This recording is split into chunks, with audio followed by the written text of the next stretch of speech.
The News4Jax I-team is uncovering details about a convicted felon in Jacksonville who now faces charges of voter fraud. The Jacksonville Sheriff's Office arrested 54-year-old Mark Crump last week on 2 charges related to voting and another related to voter registration. I-team investigator Tarek Miner joins us now after speaking with Crump and the supervisor of elections about how this happened. Tarek.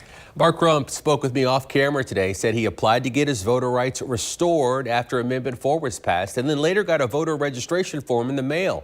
The I-team searched state databases and found that he voted in the 2020 election. The 54-year-old told me that this is all one big mix-up, but the supervisor of elections is calling it a crime.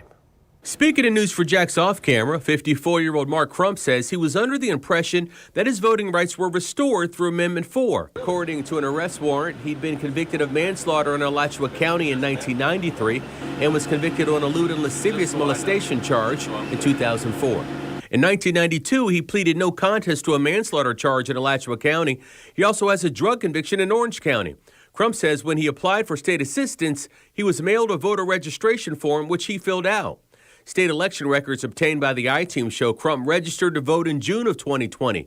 But according to the police report, 2 or 3 months later, he got a letter advising him his rights to vote were not valid. Crump says this was the first time he was aware that he wasn't allowed to vote. The I-team searched state databases and found Crump cast a ballot in the August 2020 primary, voting early. He also voted early in the general election that November. At the time of the general election, he was a registered Democrat.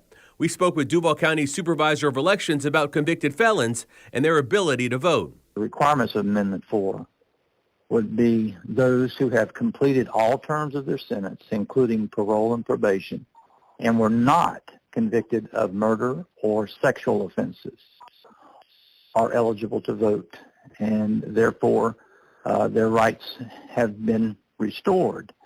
But they have to meet those conditions. And he did not meet those conditions. Hogan says Crump marked no on the voter registration question, which asked if he had ever been convicted of a felony.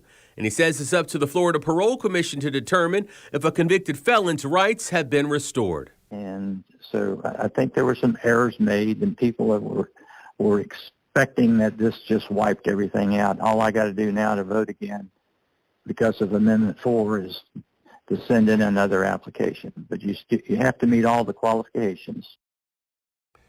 Crump's arrest warrant also says he had registered to vote in Duval County in 2004 and voted in the 2008 general election, although the statute of limitations had expired for those instances. Now, the election supervisor, Mike Hogan, says cases like these are extremely rare.